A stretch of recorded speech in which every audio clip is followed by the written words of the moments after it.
So, hello everybody and welcome. Yes, welcome back here at BSN Network. Kanuki back here at BSN Network. This is the BSN Network podcast here today. It is Monday, June 21st. Hopefully everybody's having a good day so far and a good rest of their day yesterday. It is, in fact, Monday, June 21st here today, coming out of another big weekend in sports. The New York Yankees are rolling as they beat they beat the Oakland Athletics. 2 out of those 3 games, they lost game 1 on Friday, won game 2 on Saturday, and then won game 3 again on Sunday. They have a day off today before they start up a series against Kansas City tomorrow, a 3-game set starting tomorrow. Then they head to Boston for 3, then they come home for 4 against the Angels and 3 against the Mets. So the New York Yankees got a big schedule coming up. You got 3 games against the Royals, then you got to go to Boston for the first time, 3 there. Then you got 4 against LA Monday through Thursday of next week, and then you got 3 against your crosstown rival in the New York Mets, as that's obviously the Subway Series. So the Yankees got a lot of big games coming up, and they got to take advantage of these big games. The Brooklyn Nets obviously fall to the Milwaukee Bucks in overtime, 115-111. And the Brooklyn Nets season's over. It is as simple as that. Their season is over. It stinks. It really does. I mean, I'm not happy about it. I'm sure many of you are happy about it because I'm sure many of you, who watch these videos, I'm sure many of you do not like the Nets at all. And I'm sure many of you are glad that they're out of the playoffs. And you can be happy about that. I don't really mind. But that's how sports is. You could say whatever you want. You could be happy about it. I don't mind. I'm personally not happy about it. I'm obviously frustrated. I'm a Net fan. Been a Net fan my whole life. It's frustrating. The hope and expectation was to win a championship. They didn't. And, now we start the long wait till next year. And the Nets do have, I think one big need on the roster spot that I've said this entire season was a need, really ever since we traded for James Harden. And I'll tell you that need coming up, but it's tough. It's tough as a Net fan. It's tough for the Brooklyn Nets. You just got to, I'm going to get into them. My first segment will be about them, so I don't want to, spoil too much yet because I want to talk about them. But simple as that, they lost. It's frustrating, and Bucks move on and play the Hawks because the Sixers lost as well. Look at that. The number 1 and 2 seeds out of the Eastern Conference were both eliminated. So, don't just, everyone's just going to bust on the Nets. You can, you say some stuff about the Sixers too because the Sixers were the 1 seed in the Eastern Conference. Nets were the 2nd seed. And both of them are eliminated. And both of them lost in 7 games. So it's now the Atlanta Hawks and Milwaukee Bucks in the Eastern Conference Finals. And the Phoenix Suns took Game 1 yesterday of the Western Conference Finals against the Clippers. So today, we don't got much on today. Actually, I take that back. We do. We got the Mets and the Islanders. Yankees day off. Nets obviously are done for the season. So we got Mets and Islanders on today. Mets got 2 games against the Braves. Isles play Game 4. Or Game 5, right? Game 5 or 4? Game 5 tonight. I believe it's Game 5 tonight. Yes. So, Game 5 tonight, and it should be a good series. I believe it's Game 5 tonight, right? Or am I wrong? No, it's Game 5, right? Because Game 4 to... Or is it Game 5? Let me check, because that's going to annoy me. I believe it's... it's Game 5. Series tied 2-2 as they head back to Tampa Bay. So, that should be good. So, Islanders and Mets have a doubleheader today against the Braves at home. So, a lot of sports on today. Obviously, Nets are done for the season, and the Yankees have a day off today before they start a very packed schedule coming up. 3 against the Royals, 3 against Boston, 4 against the Angels, 3 against the Mets. So, definitely a big schedule coming up, and the Yankees, a good day off today. Cole's on the mound tomorrow. And, then you really get into, then you get into July, and, that's big. And this is a big stretch of games for the Yankees. 38-3 or 38-33 right now, much better than where we were literally a week ago. I mean, a week ago, we were getting ready to play against Toronto, much better than where we were. So, that's how baseball is. It's a lot of highs and lows. Hopefully, the Yankees continue this high. But let's get into the topics for today's podcast. A lot to get to, obviously, on a Monday coming out of a weekend in sports. So obviously starting it off, like I mentioned just a little bit ago, Nets get eliminated. They're done for the season as they lose Game 7 to the Milwaukee Bucks, 115-111 in overtime. It was a great game. It was an amazing game, and I'm not even kidding. Watching that game, it felt like Game 7 of the NBA Finals watching that game. It felt like, everything was on the line. Kevin Durant, Harden played the entire game. It just felt like everything was on the line for Sunday night's game, Saturday night's game.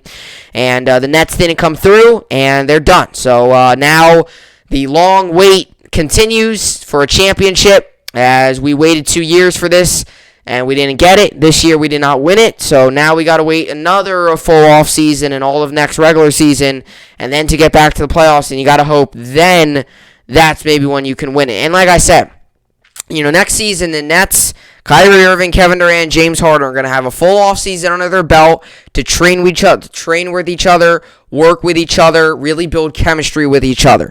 So that's an opportunity now after that to now come out next season and really put the foot on the gas pedal and go straight ahead. Right? Because Harden was a mid-season acquisition, so it was tough to learn on the fly with him. Now you get a full off season, you get a full opportunity to go out and get a full off season. Really maybe they do, as a team, maybe they do a lot together, in terms of training. I know Kevin Durant and James Harden are going to do some Team USA stuff. So an opportunity for the Nets really this off season to just go out, work hard and come back next season better than ever. So I'll get into them. Then we'll get into Wander Franco has gone called up by the Tampa Bay Rays. The number one prospect, and not just the Rays organization, not just the American League, but the number one prospect in all of baseball has gotten called up by the Tampa Bay Rays. He will join the team tomorrow for their three-game set that's going up against the Boston Red Sox. So the Rays obviously fresh off of a 4-game sweep against the Mariners. They got swept 4 games. They lost 4 games against the Mariners in Seattle. They have decided to call up the number one prospect in baseball, Wander Franco, to come join their team and come play for them. It is a big call-up. It is a big deal, and I'm going to get into it. I'm going to talk about it. We'll get into that. Then we'll finish off with the New York sports update. As always, we'll finish it off with the update. A lot going on over the weekend, but the Islanders and Mets on today. Islanders 8 o'clock on NBCSN, Game 5 against the Lightning. That series is tied 2-2. And then you got Mets have a doubleheader today against the Braves. So good sports action on today. 3 games technically. Mets have 2, Islanders have 1. Yankees day off today. Obviously they will get set to play, open up a 3-game set tomorrow against the Royals, hoping everything goes well. Because I heard, when you look at the weather, it does not look great for the Yankees game tomorrow. So you got to hope that the weather holds up there, because I hate doubleheaders. I hate when games get canceled. I love watching baseball every night. So I don't I don't mind it, but I would rather the Yankees just to play and play and play. Even off nights sometimes, where like tonight, where they're not on. I just love baseball. I love to watch them. So, when they're not playing, sometimes it's definitely sometimes tough to find things to watch, but it's not bad either, because it does allow me to go around and, watch the Islanders game. I'll watch a little bit of the Mets game. It gives you an opportunity to watch some different games instead of just watching Yankees. But you got to hope, even as a fan, that tomorrow plays, because I do not want a 3-game set, but 2 of those games be on one day. No. I would just rather all 3 of the games be played the way they should play. No stupid doubleheader with the 7 innings. No. I can't stand that. I don't like it. So hopefully that does not happen, but we got to see how the weather is. So, with all that being said, packed podcast today. So, this is the BSN podcast, and let's get into it. So, the Brooklyn Nets have officially been eliminated from the 2021 NBA playoffs with their overtime loss Saturday night to the Milwaukee Bucks, 115-111 in overtime. And I would first off like to say this, because I am disappointed. Saturday night, it was frustrating. It was a high and low night. We had high moments. There were some low moments. Had some high moments, low moments. KD hits the shot. I thought it was a 3-pointer. I was going bonkers. Sure enough, it was a 2. We end up losing in overtime. Saturday night was definitely tough, because then, you just, and then yesterday too, I'm still not fully over it. This happens with me all the times in sports where I can never fully get over a loss. In the regular season it's different. Like the Yankees, if they would to lose one day, the next day I'm not even focused on the loss that happened the other day. I'm just focused on the game at hand. But knowing that the Brooklyn Nets now are done for the season, it's always frustrating. Even when my teams don't make the playoffs. Same thing with the Rangers. Like watching that Rangers final game of the season, like it was frustrating because I knew like that's it. Like after this season's over, and it's just like tough. It just reminds you another year of this team not winning a championship, or another year where we did not reach our goal, or whatever the case may be. But that's besides the point with the Rangers and all that. I just wanted to make that clear. So it's been a lot. This weekend was definitely, I was very nervous going into Saturday. I wasn't very confident that the Nets were going to win. Sure enough, they were playing really good basketball throughout the first half and pretty much the second half. And, it was a very even matchup. The Bucks were not the best team and the Nets were not the best team. It was a 50-50 matchup. Both teams played really good. That's why it went to overtime. They always say the matchup was so good, the two teams were so even, it couldn't have been decided in regulation. It needed OT. That was exactly what happened in the game on Saturday night, was the Brooklyn Nets needed overtime. So yesterday was definitely a tough day in general, just knowing that they were done. Today it's still frustrating, obviously. Once the season ends and stuff, and everyone's in the off season, that's really when it gets to where, okay, all right, it's over, it's done. But it's obviously it's still frustrating. So, like I said, it was a very good game. And that's what I gotta say first. If you want, I'm not always with sports a glass half full kind of guy. A lot of times with my sports teams, and from what I do on this podcast, I'm a lot of times a glass half empty instead of looking at a glass half full. But I am going to give you a little bit of a glass half full kind of response here. The Nets did not play a bad game on Game 7. They did not play that bad. It was an even matchup. It went to overtime. The Nets did not play a bad game at all. We went into the halftime with a 6-point lead. As a fan, I definitely thought we could have been up by much more than just 6, but the reality was it was 6 points, and that's it. That's how simple. That's really it. It was 6 points, and that's all you need. So we were up 6 points at the half. I knew the game was going to be close. I did not expect us to run away with it. But the Nets had opportunities, and I've always said this. Opportunities, and I've said whenever you get an opportunity, you got to take advantage of it, and that goes for regular everyday life. If you get an opportunity to do something, you got to take full advantage of that opportunity. And the Nets, I look at the thing is they had opportunities to really blow that lead open on Saturday night, and they were never able to take advantage of those opportunities. And, there was an opportunity late in the game with, or not late in the game, in overtime with Joe Harris. He had one or two really good looks from three. He missed them both. Those are two golden opportunities to hit 2 threes. The Bucks started off overtime not scoring for the first 3 minutes. The Nets scored their first possession. After that, they went ice cold. The Nets had 2 points in overtime. They got outscored 6-2 in overtime. So you got to look at that. They had opportunities to score in overtime. You had the one possession where they had 3 different chances. They shot it, they missed it, got a rebound. Shot it again, missed it, got another rebound. Shot it again, didn't get a rebound. They got 3 chances to shoot. Shot, got a rebound. Shot, got a rebound. Shot, did not get the rebound. They had 3 opportunities to get another basket on that possession, and they didn't. So as a fan, it's frustrating because this is one of these games that's going to linger with you. And this is one of these games that it is one of these things where you say, what if? What if that Kevin Durant shot, which, by the way, I was going wild and it was a great shot, that sent the game into overtime, what if that was a three-pointer? That's game, Nets move on. Right? So the Nets, I look at it as opportunities, and it really hurt us because we did not take advantage of our opportunities, especially in overtime. We had a lot of good looks, and we just couldn't make it. And that old basketball saying, the Nets were shooting with a lid on the hoop. It just seemed like in overtime, nothing was going in. We had some really good looks, and nothing was going in.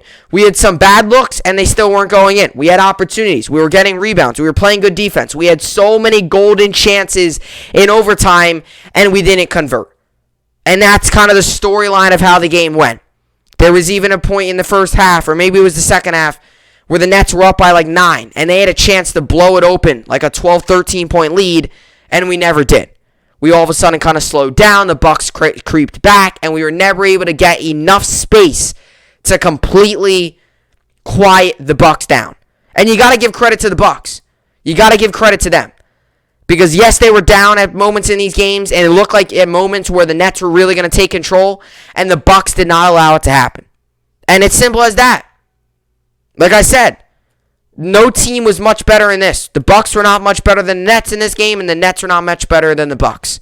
And the Bucks, they took advantage of their opportunities. In overtime, they missed their first couple shots, but after that, when they got good looks, they started to make them. And they ended up beating us. And it was simple as that. And Joe Harris was terrible again. And he was great for us, throughout the regular season and was one of the best shooters in the league. But I don't know what it was. But in the playoffs, and especially in this series, he's been terrible. And he was continued to be terrible on Saturday night. I mean, to get an open look in overtime like he did. I literally can vividly remember the play. I can remember the play. He was down closest to the screen. He shot it, and he missed it. Meaning he was closest to the screen. So he wasn't on the far side by the bench. He was by the stands where the people were sitting on the court. He was let's just say this is the out of bounds line. He was right here, and he shot it. I could vividly remember, and he missed it.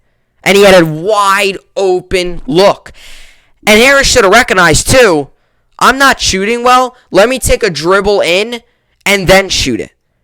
Because the Nets in that moment, I don't remember the exact score, but I do believe it might have still been 113, 111. And if Harris dribbles in and takes a shot, I'm all okay with twos. I would rather you make a two than miss a three. So Harris was not good. Simple as that. And Harden, he was playing with a grade 2 hamstring strain. There was a couple possessions there where he really just did not do well. I mean, he held the ball for a couple possessions up until 4 or 5 seconds left on the shot clock, and it forced us into some bad looks. So, the Nets, they were just not what I wanted them to obviously play like, and I'm sure what they wanted to play like. Because they got chances, they got opportunities, but they definitely made some crucial mistakes. And Blake Griffin fouling out, that losing your physical aspect, although they did lose P.J. Tucker in overtime. As a fan, after KD made that shot, I thought that was going to be deflating to the Bucks sideline. And I was all fired up. Now, when I heard it was a 2, I then had to kind of focus up because then there was 1 second left and I kind of had to calm my emotions a little bit because I knew, hey, the Bucks have 1 second. They could dribble and shoot it. And I was like, they can make a shot here. Sure enough, they inbounded the ball. They did not make it. Giannis missed it by a lot. I don't even think he got it up by the buzzer in time. It was a very bad play. Nets played good defense on the inbound pass. But even when he made that going into overtime, I was like, okay, Kevin Durant might have just sucked the juice completely out of that Bucks sideline. I mean, you don't realize how deflating that can be to another team. You're 5 seconds away from beating a team that was supposed to win a championship. And Kevin Durant hits that shot. And yes, it was a 2. But the fact that then all of a sudden the Bucks and Giannis and them, they realize, oh gosh, we got to go out here for another 5 minutes and play Kevin Durant and James Harden again. And Giannis was really, really huffing and puffing. He was. Every play before a free throw, every time in between, stoppage of play in on a bench, you could tell he was tired. He was really tired. And I thought going into that overtime, wow, the Nets just stunned the Bucks. The Bucks right now are probably oh gosh, we got to go out and play this team again for another 5 minutes. And the Nets at the moment had all the momentum after that shot. Crowd was going wild. Crowd was into it. You go up, you make the first shot in overtime, and you're like, oh my gosh, we're going to win this. And then the Bucks continue to miss, and the Nets continue to miss, and then the Bucks make a few, and the Nets continue to miss. It's just frustrating, because the Nets had the game in their hands. They had so many opportunities, they could never take advantage of it. So, you look at how the scoring was, and obviously Durant, he had 48 points. He had 48 points. And I also go back to Bruce Brown. I like him a lot. He did not have a great playoffs. Game 3 missed some crucial shots there. And then Game 7, he missed 2 big free throws. And I said that might come back to bite us late in the game. He had a big opportunity. I believe it was in the fourth quarter too. He had a big opportunity to take more of a lead with his 2 free throws, make it a 2-3 possession game, and he missed both. And you go back to if he makes those, you're talking about a 115-113 game when the Nets get the ball back, not 113-111. You're talking about a tie game. A difference 2-3 free throws could make on a team season is wild. When you look at how the scoring went, Nets were up 28-25 at the first quarter. Then the Nets simple, and they were winning by 6. They outscored the Bucks in the first 2 quarters by 6. And they were up by 6 going into halftime. And then third quarter, the Bucks really played well. They ended up outscoring the Nets by 7, and the Nets ended up doing 6 again in the first. They ended up outscoring them by 1, so you go into overtime, 109, and the Nets scored 2 points in overtime. They scored 2 points in 5 minutes, and you lose 115-111. And Durant was dominant. He went 10 of 11 from free throw, 48 points, 17 of 36 field goals. Field goals, and you look at the game spread here. You just look how it is. The win probability. It was pretty funny because the win probability all game long just went up and down, up and down, up and down. The Nets looked like at 108 in the fourth quarter, the Bucks had a 74.4% chance to win. In overtime, the Nets had a 70.3. So the Nets, let's see. So the Nets, after they made their first overtime shot. Okay, so the Nets, after they made that shot, they were at a 96.2% chance to win the game. Then you go down. Nets 61.6, 61.1, and then they slowly go down. And then the Bucks go up. And the Bucks, with 0.3 left in overtime, they had a 99.8% chance to win. So, that just goes to show you how the win probability changed in that game. It was up, and then it was the Nets. It was the Bucks, Nets, Bucks, Nets, Bucks, Nets. That's why I said no team in this game was too dominant. The Nets weren't dominant, and the Bucks weren't dominant. It was a very evenly matched team. It's just frustrating because the Nets had chances. The Nets had opportunities. We didn't take advantage of them. And late in that game, going into overtime, you got to be better. You've got to be way better in overtime. And Durant played 53 minutes, and James Harden played 53 minutes. And Bruce Brown was right behind him, 52 minutes played. And, as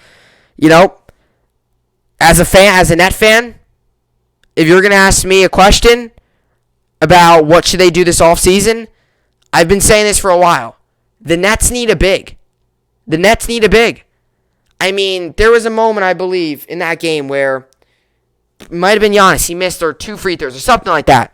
And the Nets didn't get the rebound. And I believe the Bucks ended up making the shot because they couldn't rebound. So, the Nets, here's my thing. To all these people out there that think this team's going to get blown up and they're not going to do that, no. The Nets are going to be back together. Durant, Harden, and Irving are going to be back together. They're not just going to give up after one season. Now, next year's big. If you lose next season, there might be a debate about this team not being together anymore. But, Durant, people, he's still on a 2-3 year deal. Irving still got 3 years left on his deal. People, it's not wild. Okay, it's not wild. Durant still got 2-3 years left on his deal, okay? Harden, I don't know exactly his deal is, but they're not going to give rid of Harden, especially how big he was to the team. So all these people out here who think this team's going to get blown up, that's not true. There's not that many questions either facing the Nets this offseason.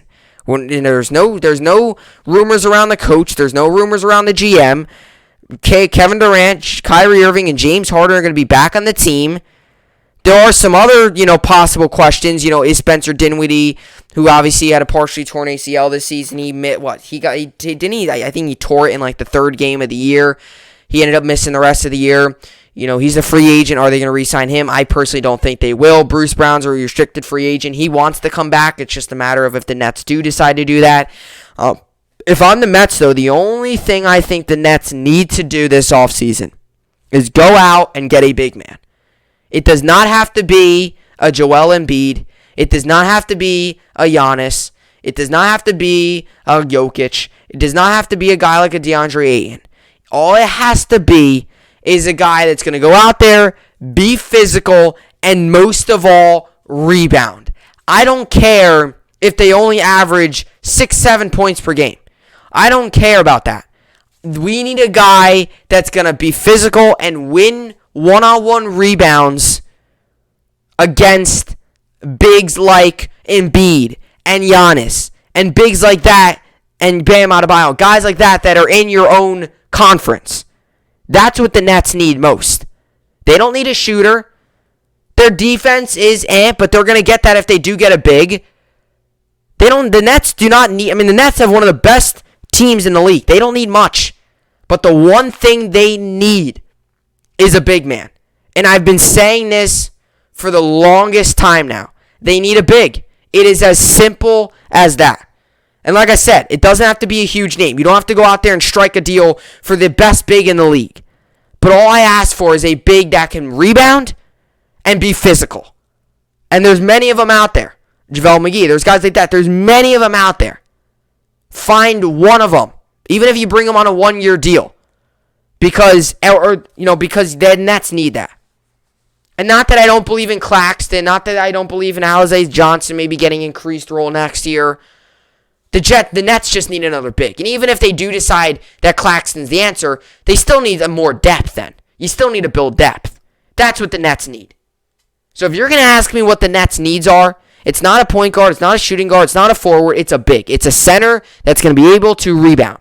Because the Nets, they're good when they play small, but when you go up against really good rebounding teams like the Bucks that win games in paint, the Nets couldn't beat them because of that.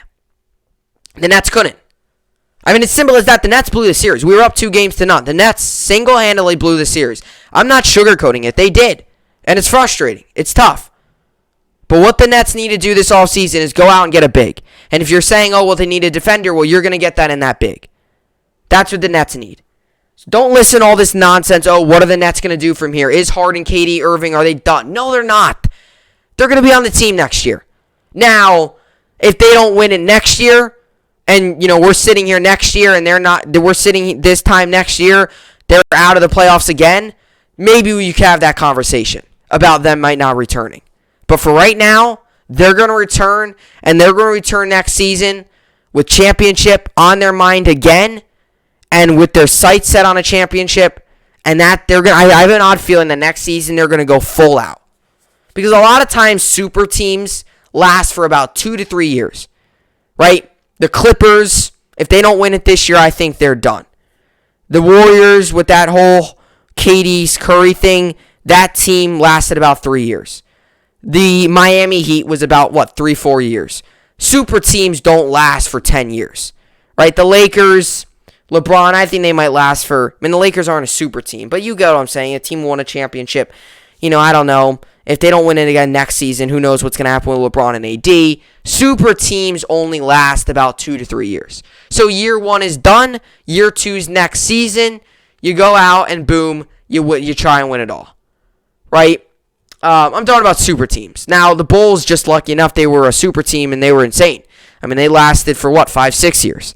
But that 5, 6, 7, 8 years. But they were also a little bit of a homegrown team because they did draft Michael Jordan. I'm talking about super teams that you went out and got those players. Like the Warriors, they did not draft Kevin Durant. The Lakers, they did not draft LeBron James. The Nets did not draft Kevin Durant, Irving, or Harden. I'm talking about teams that they went out and bought them. Like the Bulls, they drafted Jordan, right? The Nets did not draft Kevin Durant. The Nets did not draft Harden or Kyrie. That's what I'm saying. In terms of building a super team off of free agency and trades, they only last about 2 to 3 years. So year 1's done, next season's big. So these people saying, the Nets are done, they're not going to do anything. No. Okay, we do need a big. And you go into next season and you have a full offseason under your belt. Harden, Kyrie, and KD can really work with each other. Whoever is the rest of the team, I believe that they might work out with each other throughout the season, throughout the offseason. And I believe this team's going to go in next season with that mindset of, hey, pretend like this is it. Pretend like this is our only chance. Year 1 is done. We now head into year 2. And I'm talking about year 2 of all 3 of them being fully together. Right? We went into this year just thinking it was Kyrie Irving and Kevin Durant. We got Harden along the way. Now you go into next season, Harden, Kyrie, KD, all will be on the opening, all be on the roster for the first game. So that's what's in store for the Brooklyn Nets. And it's frustrating. Don't get me wrong. It is frustrating. It is tough. It is disappointing, to say the least. And especially for me, us as fans, we've been waiting for 2 years with this. We obviously signed Harden, or about 2 years, whatever. Harden last season obviously did not play, or KD last season did not play all year. Then he got signed that offseason. So a year and a half or however long we've been waiting for this. We get here and we didn't win it. So it's disappointing. It's frustrating. But, the Nets, they'll be back. Harden, KD, and Irving, they'll be back. But all we need is a big. There's not many questions surrounding this team. I believe it's going to be the same roster. I believe they're going to have a lot of the same guys. I believe Steve Nash is going to be the coach. I don't really think there's any question about that. Say whatever you want. You're not going to be right. It's going to be Harden, Kyrie, and Kevin Durant will be on the team.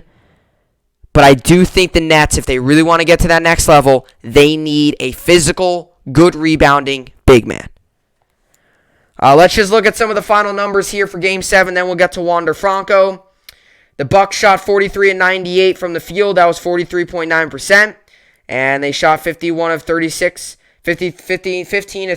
from three-point range. That's 41.7% three-point percentage. They had 48 rebounds, 20 assists, 40 rebounds and 20 assists. 48 rebounds and 20 assists.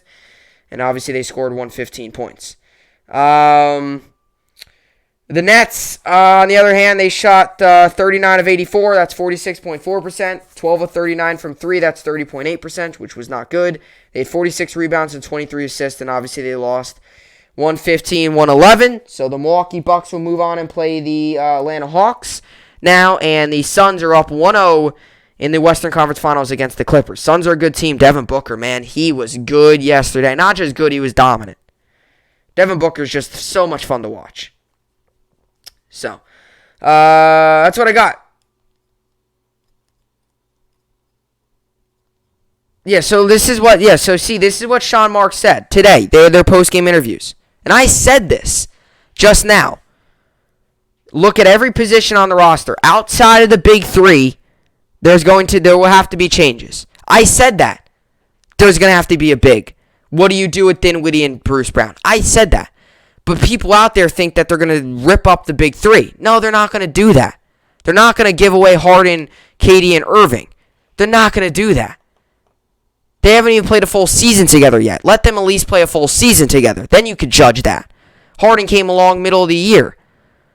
But, like I said, you're going to have to figure out what you're going to do with Bruce Brown. You're going to figure out what you're going to have to do with Dinwiddie. And I think you're going to have to go out and get a big man. That's what the Nets need to decide. So, and you can even think of some other questions, but everyone's saying, oh, what's next for the Brooklyn Nets? What's next is we're going for a title next year. That's what's next. So it's frustrating. Don't get me wrong. And I wish the Nets were still in the playoffs. And it's frustrating watching that game and losing. But we just got to come back better next season. Simple as that. Alrighty, so that's what I got for the Brooklyn Nets and their elimination there. I was hoping that I did not have to talk about that. I was hoping that I'd be talking about a Nets championship at the end of the playoffs, but that's not the case. But coming up next here, I want to get into Wander Franco.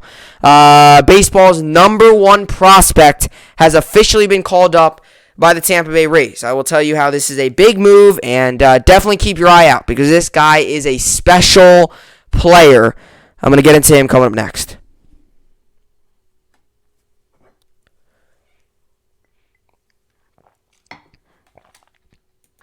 Alrighty, so big news here in the MLB. Very exciting news as well, even though I'm not a Tampa Bay Rays fan. As a matter of fact, I cannot stand the Tampa Bay Rays. But big news in the MLB nonetheless. Wander Franco, MLB's number one prospect, called up by Rays ahead of Red Sox series, and this is big. Obviously, Wander Franco, who's not the biggest prospect, who's not the best prospect in the Rays organization, not just the best prospect in the American League, but he is the best prospect, the number one ranked prospect in all of baseball. And obviously a guy who is a switch hitter, an amazing defensive guy. A lot of people say he's got Vlad Guerrero Jr. offensive upside. He's got his offensive ability. A guy who was absolutely dominant this year in AAA and had a great success all throughout the minors and great success all throughout his career so far. He just turned 20 years old in March, and he is getting the call to the big show. He is getting the call to the Tampa Bay Rays to join them. He will join the Tampa Bay Rays tomorrow against the Red Sox as they start up their series there. And I mean, as a fan, and I've always said this, it's always exciting to watch. And I've been watching the College World Series. I was watching Texas, Mississippi State last night after the Braves Cardinals game was done. It's always exciting to see young guys, play. It's always exciting to see them play hard, play good, and it's always exciting to follow them. And I've always done this before. I'll follow certain players, like Jack Leiter, right? Al Leiter's son. He's someone that I'm following. Kumar Rocker. Those are two, maybe the biggest prospects coming up of this year's draft. Those are two guys that are going to be super exciting to follow and super fun to watch throughout the years in the minors and eventually as they get up to the MLB. And Wander Franco is one of those guys. Now, have I watched every single game of Wander Franco? No, I've seen highlights. I've seen him in spring training and stuff like that. But a guy who last season, when everyone really started to, give him hype and, especially this season and all that good stuff, obviously, you start to realize, you start to follow him and you start to realize, how good these guys really are. And Wander Franco is taking baseball to the next level. I mean, this is a guy who is just so good. He's got so much talent. And there's guys out there that some of it's just hard work. And Wander Franco, he's been a lot of hard work. He's done a lot of work. He's put in the work, and he's earned every right to be on this roster. He's earned he's earned everything. He's earned his spot on this roster, and obviously he's put in the work. But some of it, from what he does out there on the field, some of it just comes natural to him. Like some of it just seems like some of it just comes natural. Like his swing, his fielding ability, his base running, hitting very well from both the right and left side of the plate. That's not hard. That's not easy to do. A lot of guys that are switch hitters, they'll hit well from maybe the left side, but they're not very good from the right side. Or vice versa. They might be very good from the right side, but their left side is Wander Franco, that's not the case. He is very good from both sides of the plate. And no matter where he's batting, whether it's left-handed or right-handed, he is a threat to any opposing pitcher. And that is what he brings to the table. Not even the fact that he's good on defense and he's a very quick player and a very good base runner and very smart player and just got loads of talent. But I think one of the special things about him is the way he can hit well from both sides of the plate. And all these teams out there, the switch hitters are rare. You don't see many switch hitters. You don't. That's why the Yankees like Aaron Hicks so much. I don't like him, but that's why the Yankees like Aaron Hicks so much. Because he's a switch hitter. He's a guy that can bat from both sides. He's a guy that brings some, flexibility in the lineup. You're going up against a lefty pitcher today, well, put Hicks in. Either way, you can honestly put him in the lineup like every day.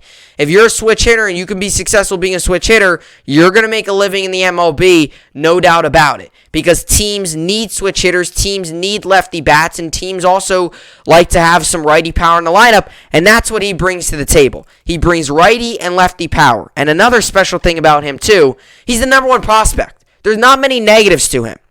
There's always going to be little critiques that you could make here and there. But there's not many negatives about Wander Franco. But another thing he can do is that shortstop position.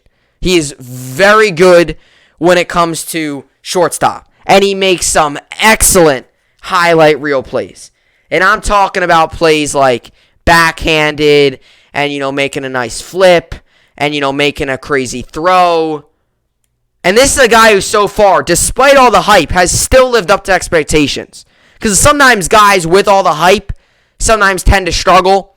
They're really good, and then the media catches on and they get all this hype and they tend to struggle. That's happened a little bit with some guys. That's kind of that's not what happened to Wander Franco. This is a guy who really started to build hype, really ever since he got to the Rays organization, but especially recently, and he's building hype for normal reasons. He's batting in the 300s in AAA. He's the best hitter in that lineup, and he's single-handedly the best prospect in baseball. And the Tampa Bay Rays fans should be very excited for what the future holds with him. Because this is going to be a guy that if he lives up to expectations, he'll be a franchise guy for the next 15 to 17 years. And I mean that when I say that. This guy's got loads of talent. He's just like a lot of the other players. Loads of talent, but with him, he's taken a little bit of a step farther. Can hit well from both the right and left side, is great on defense, and is very good with the base running. And we see in the MLB now a lot of guys are not very good with base running and they get called out. I mean, I'm a Yankee fan, believe me. I know what it's like. And I can't complain right now. Yankees turned their third triple play of the season yesterday. A lot of times we might only see one triple play in every couple years. The Yankees have turned 3 this season. And I can't be complaining. We just won another series. But believe me, I know base running mistakes can destroy your team. But Wander Franco on the bases, he's quick, he's smart, very tough to get out. He's very hard to make to force Wander Franco into a mistake. Whether that's up at the plate, whether that's on the bases, or whether that's in the infield. Very hard to make him into a mistake. And that's another thing. I always talk about consistency. Wander Franco brings that to the table with consistency. He does. And he does bring a need to the Tampa Bay Rays. Because Willie Adames, who was their shortstop, he got traded to the Brewers. So now you bring him in with youth. And, he has got a lot of pressure on him. The Rays are going to be expecting big things out of him, and MLB fans like me are going to also be expecting big things out of him. And I'll tell you what, even though I'm a Yankee fan, I know there's a lot of Yankee fans out there that aren't happy about, him getting called up and stuff, and they're scared of him enough. I hope he does well. I do.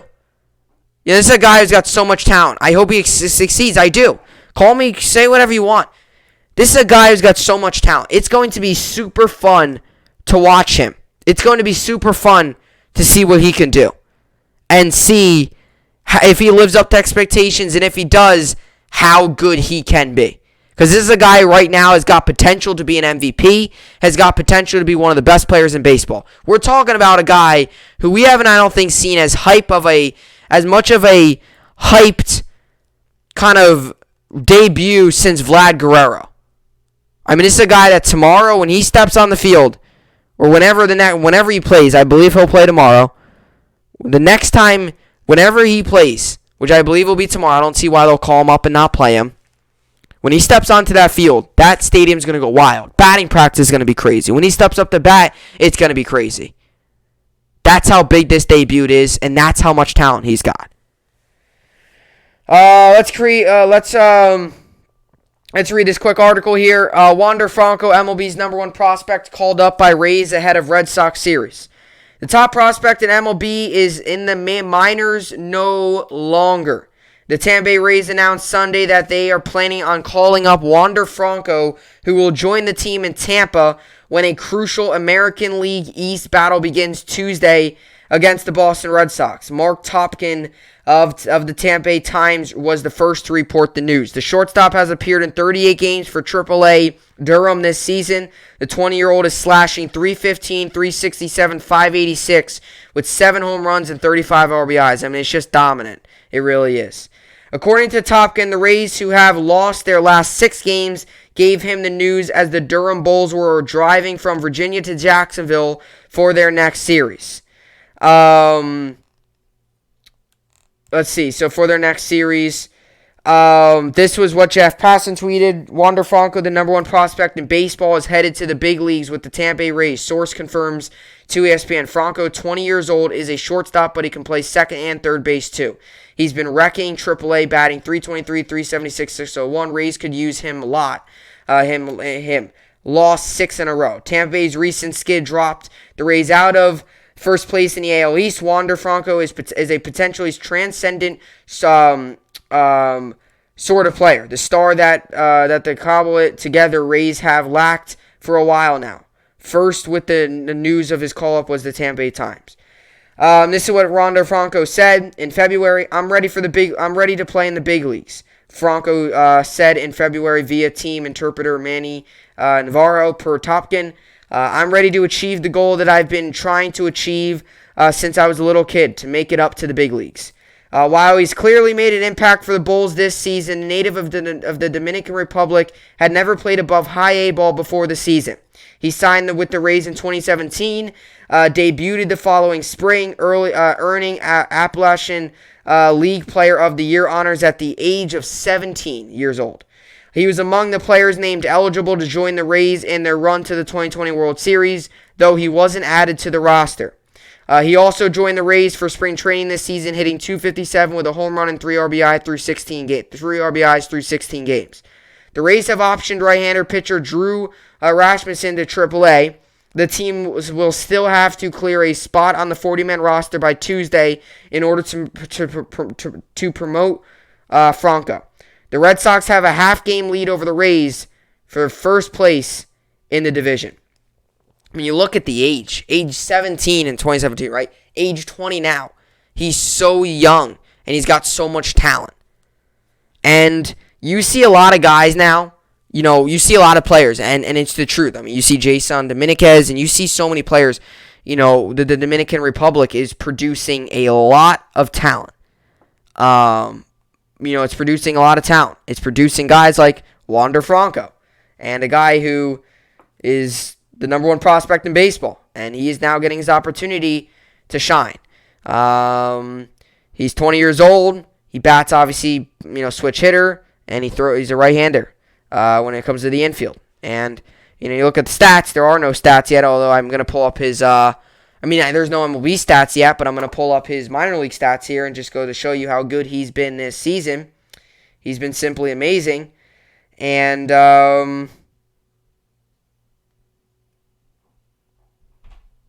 he's just been simply amazing.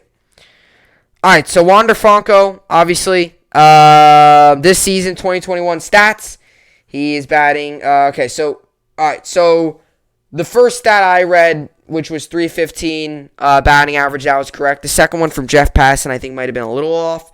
But this is his stats this season, 2021 stats. He's at 162 at-bats, .315 batting average, 7 home runs, 35 RBIs, 5 stolen bases, and a .954 OPS, which is slugging percentage and on base percentage combined. His career stats in minor leagues are 829 at-bats, .332 batting average, 27 home runs, 145 RBIs, 27 stolen bases, and .934 OPS. So, I've talked about, taking advantage of your opportunities. I talked that about, with the Yankees. Or not the Yankees, the Nets. And this is a guy who's taking advantage of his opportunity. This is a guy who signed with the team, never played anything, lower than high A ball or something. He joined the team, went to AAA immediately, and he's batting .315 in his career, batting .332. I mean, these are just unhuman type numbers. These are numbers that are just unbelievable. And obviously this season in AAA, has just been amazing. And he's been able to catch up to AAA. And the biggest jump, I understand the biggest jump is AAA to MLB. But from what we've seen from him, the plays that he makes, the swings that he takes, I rhyme there, but the plays that he makes and his discipline at the plate and his swing, his power, everything combined, he is 110% ready for the big leagues. And this is going to be a guy that's going to be super fun to watch throughout his career and going to be very fun to watch this season, especially when they first come up, because you want to see them, and then once they get their first hit, it's like, all right, now he's getting. And that's always the truth, though. Getting your first hit is the hardest. That's what players always say. It's not your first home run. It's not your first RBI. It's not, your first strikeout as a pitcher. Your first hit is the hardest thing to do, because you just got to get that one out of the way. And even in a new season, guys say it too. Once they get a hit out of the way, that's when they can really start the groove. Because that's your goal as a hitter. You're supposed to get hits. And then especially now at a young age, too, like Wander Franco, he's got all eyes on him. We've seen this, too, with Jared Kelenic on the Mariners. He was their best prospect. He got called up. He really struggled. They called him down. I would assume on Wander Franco, too, it's going to be a little, it's going to be something where you call him up, give him a little bit, and, if he gets rolling, keep him. If he's not, you got to, maybe adjust some things. He might be a little bit like Vlad, where you don't send him back down, you just keep him up. Because Vlad, his first season, he was good, but he was not living up to expectations. Last season, not live up to expectations. This season, he is arguably the best player in baseball this year. He's definitely, right now, I think he is the MVP. He's dominant. He's been playing so well. And you gotta wonder if I wonder how Wander Franco is gonna come out of the gate. Is he gonna come out firing and dominant, or is he gonna come out a little slow and then progressively get better?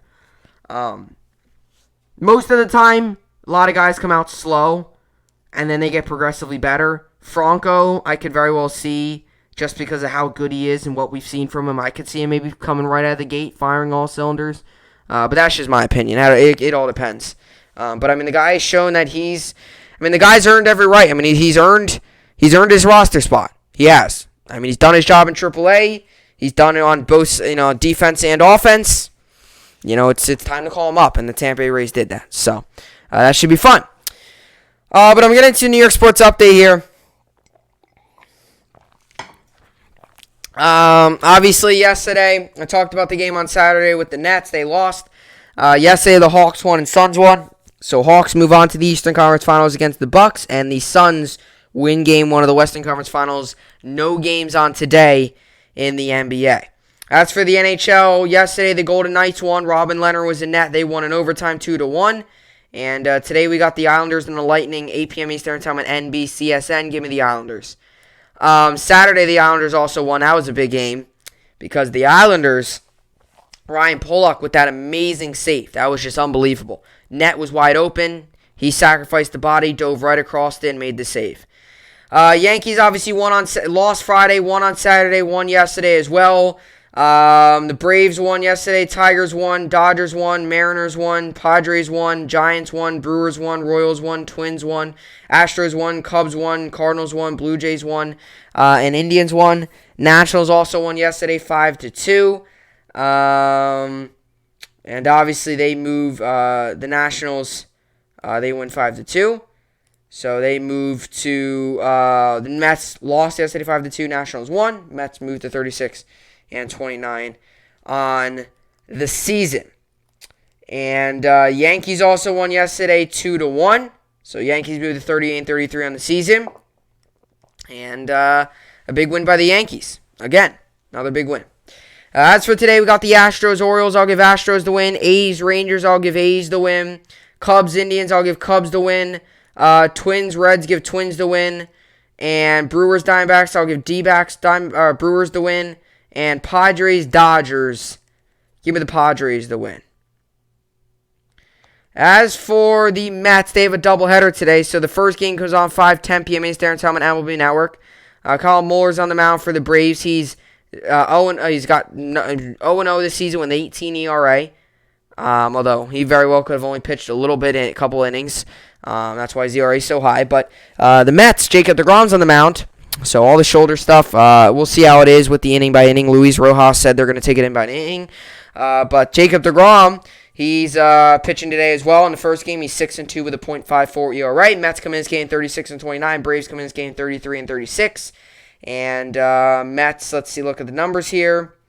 They do not show what the percentage is of who they think will win. Either way, though, I will give the Mets the win game 1, and I think the Braves will win game 2. That's how I see it. I just think Jacob deGrom, his dominance, take care of game 1. Braves will win game 2, though. As for fantasy baseball, I won last week, so I moved to 7-4 on the season. So another big win there. I won 358-331. So I moved to 7-1. I moved to 7-4 on the season. And today I've got going Will Smith, Matt Olson, Jake Cronenworth, Austin Riley, Carlos Correa, Josh Johnson, Christian Yelich. And I've got Frankie Montas on the mound. No really new news on the update other than Voit Oblique went 3 for 4 with a home run, a double, and 3 RBIs in a minor league rehab game with Double-A Somerset on Friday. So that was Saturday. He also played again on Saturday, and I believe he played yesterday as well. Bregman's obviously still on the IL, and Segura is also still on the IL. Now, update on Donaldson. He's day-to-day. Donaldson calf is out of the lineup for Sunday's game against the Rangers. So he was out yesterday. We'll see if he's back in today as they play against the Reds. But it's Monday, so not too many games on today. So everyone who's healthy is playing. We'll see what happens with Donaldson. Obviously, I really can't afford to have another injury because I've already got Bregman and Voit on the IL, and my plan was to put Bregman on the IL when Voit gets activated. They expect him to be back tomorrow, so we'll see how everything plays out, and the goal is to obviously have everyone as healthy as they can be, but I'm not sure how everything will play out there. Donaldson's had a little bit of an up and down year. He's been good, though, for fantasy. He's been solid. So, and just injuries in general. I just don't like him. I don't like him at all. So, we'll see how it all plays out. But, with all that being said, that'll do it for the podcast here today. It was another good podcast in the books. And, like I mentioned, Mets got a doubleheader today. And the Islanders play Game 5 tonight. Big game tonight. Whoever wins tonight's game, they're up 3-2. That makes next game an elimination game for all that matter. Although I'll tell you this. If there's a team that could afford to lose the game, it would be... Don't call me crazy for saying this, because I'm not saying any team, if they lose, they're going to be like, oh, it's all right. But if there's going to be a team if there would be a team, if you would have to choose a team that would be in a better situation, even if they lost tonight, it would still be the Islanders. Because then the Islanders go back home. If the Islanders win tonight, you go home with a 3-2 series lead. The crowd, the energy would be unbearable. The Islanders would have a great chance of winning the series if they win tonight. And I believe even if they lose tonight, I still think they force the Game 7 back in Tampa. That's how much the home field advantage, or home ice advantage, I should say, makes a difference for the Islanders. That's how much of an advantage they have. It's crazy. That's how they're such a better team at home. It's crazy. That crowd gets into it. That arena's, relatively small. It all gets trapped. They are such a good home hockey team. So, even if the Islanders lose tonight, they go back home. And if they win tonight, golden opportunity to win it back home and get to the Stanley Cup Finals. So, we'll see how it all plays out. But that's what I got for the podcast here today. Obviously, a lot of sports news. Tomorrow, I think I might get into Ben Simmons. I do want to get to MLB spin rate. So, got a lot of other topics to talk about. NFL right now is kind of in a little bit of a lull. I know I want to talk about Gilmore, but that kind of stuff has died down a little bit. Eichel's in a little bit of a lull, although people say he's getting traded. So it's kind of a wait game with him. But obviously, baseball, basketball, hockey are kind of big topics right now because they're in.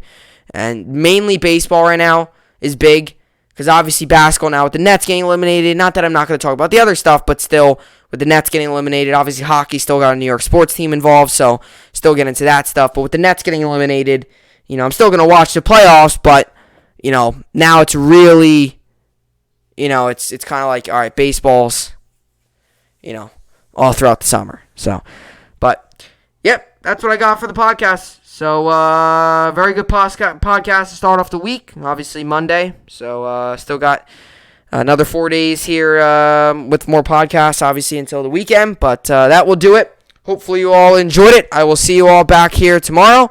Hope you enjoyed it. And thanks for watching.